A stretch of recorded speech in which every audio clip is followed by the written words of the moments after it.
Bismillahirrahmanirrahim. Assalamualaikum warahmatullahi wabarakatuh. Bismillah.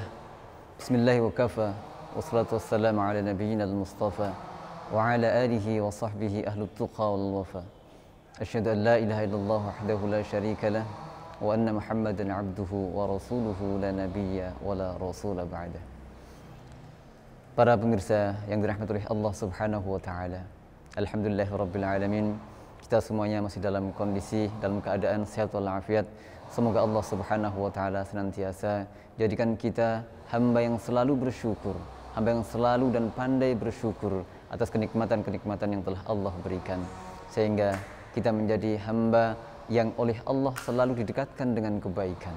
Dan mari kita gunakan kenikmatan yang telah Allah berikan kepada kita untuk selalu mendekatkan diri kepada Allah Subhanahu wa taala. Pemirsa yang dirahmati oleh Allah Subhanahu wa taala, sebagai manusia yang telah diciptakan oleh Allah Subhanahu wa taala dan Allah telah berikan seluruhnya, dan Allah telah berikan dunia seisinya untuk bisa dikuasai oleh manusia.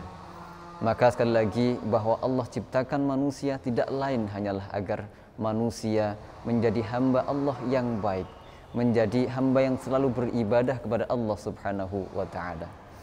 Dan untuk beribadah ini, para pemirsa yang dirahmati oleh Allah Subhanahu wa taala, kita harus selalu ingat dengan yang dinamakan dengan ikhlas. Karena dengan tanpa mengikhlaskan diri, seluruh amalan ibadah yang kita laksanakan tidak ada artinya di sisi Allah Subhanahu wa taala.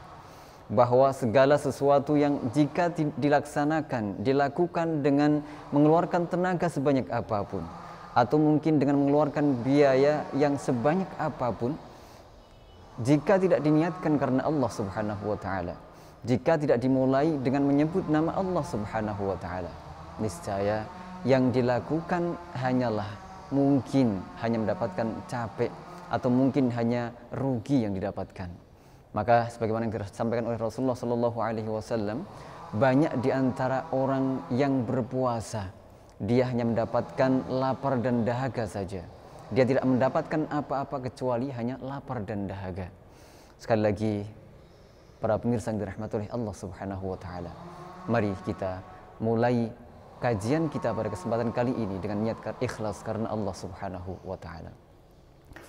Dan ikhlas secara bahasa itu artinya adalah bahwa dijauhkan dari segala sesuatu yang sifatnya adalah mengotori. Maka ikhlas secara istilah itu adalah al-muradul 'abd bi jami'i aqwalihi wa a'malihi adh-dhahirah wal batinah ibtigha'a wajhillah. Bahwa yang dinamakan dengan ikhlas bagi seorang hamba adalah dia menunjukkan segala sesuatu amal perbuatannya, baik yang lahir ataupun batin, itu hanya untuk Allah Subhanahu wa taala. Dan ikhlas ini hukumnya wajib di dalam Islam. Kita sebagai hambanya Allah Subhanahu wa taala tidak diperbolehkan, dan itu akan menjadi sebuah syirik bagi kita. Walaupun dinamakan dengan syirik kecil, yaitu dinamakan dengan riya, bahwa kita mengerjakan sesuatu karena orang lain, bahwa kita beribadah karena ingin dipuji oleh orang lain, kita berbuat kebaikan ingin dilihat oleh orang lain dan seterusnya. Itu artinya bahwa di dalam diri kita belum ada keikhlasan. Lalu apakah kita boleh melakukan sesuatu yang dalam diri kita masih belum ada keikhlasan? Maka jawabannya adalah lakukan saja. Bahwa mungkin dengan melakukan sesuatu yang awalnya tidak ikhlas, tetapi karena selalu dilakukan akhirnya menjadi ikhlas. Banyak di antara para sesepuh kita, ini contoh yang paling mudah yang ada pada zaman kita sekarang, bahwa banyak di antara kiai-kiai kita, kiai-kiai sepuh, yang mana sedang gojlok-gojlokan dengan kiai yang lain.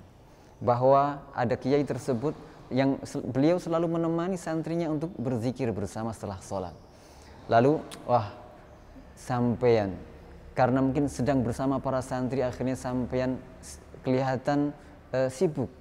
Bahwa karena dilihat santri sehingga sampean juga menjadi kiai yang selalu menemani mereka untuk beribadah dan seterusnya.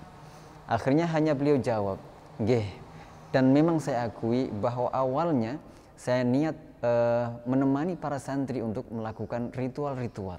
Akan tetapi di tengah perjalanan saya merasakan bahwa itu adalah sebuah kenikmatan, dan akhirnya saya melupakan tujuan awal saya, karena saya sudah mendapatkan kenikmatan beribadah kepada Allah Subhanahu wa taala, sehingga niat saya yang awal akhirnya hilang, dan saya sekarang hanya mendapatkan kenikmatan bersama dengan Allah Subhanahu wa taala.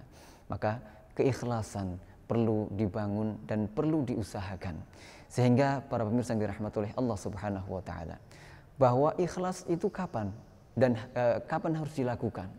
Ternyata para ulama mengatakan bahwa yang dinamakan dengan ikhlas itu perlu dilakukan, yang pertama adalah qablal amal, bahwa sebelum kita melakukan aktivitas, sebelum kita beramal, kita perlu yang namanya ikhlaskan niat karena Allah Subhanahu wa taala. Perlu kita tujukan bahwa ini hanya untuk Allah Subhanahu wa taala, bukan untuk yang lain-lain.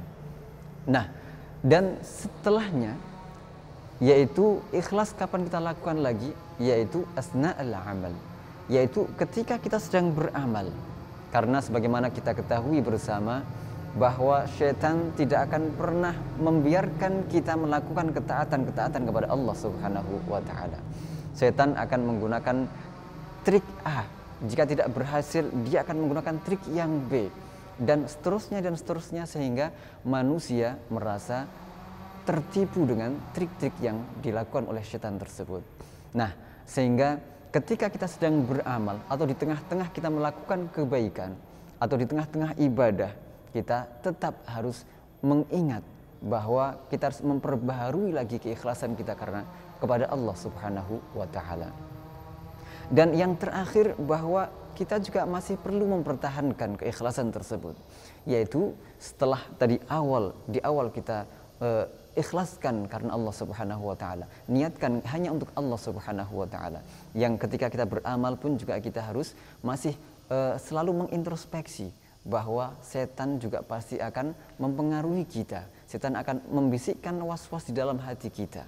Dan yang terakhir adalah wa ba'dal amal, atau setelah kita melakukan amal ibadah.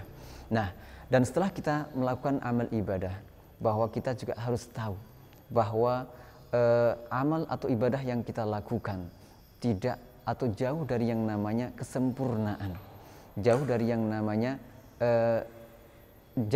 kesempurnaan. Bisa jadi mungkin bahwa kebaikan yang kita lakukan ini masih ditambah-tambahi dengan yang namanya riya atau mungkin hal-hal yang lain. Bahwa sekali lagi yang dinamakan dengan ikhlas perlu kita lakukan sebelum kita melaksanakan, dan yang kedua adalah ketika melaksanakan, dan yang ketiga adalah ba'dal amal, bahwa sebagaimana firman Allah Subhanahu wa taala, wa ma umiru illa liya'budullaha mukhlishina lahuddin, dan sebagaimana firman dalam ayat lain bahwa Allah Subhanahu wa taala, inna salati wa nusuki wa mahyaya wa mamati lillahi rabbil alamin, semuanya Allah akan terima jika kita ikhlaskan karena Allah Subhanahu wa taala. Semoga sedikit yang kami sampaikan pada kesempatan kali ini bermanfaat. Kurang lebihnya mohon maaf. Wa akhiru da'wan alhamdulillahi rabbil alamin. Wassalamualaikum warahmatullahi wabarakatuh. Assalamualaikum warahmatullahi wabarakatuh.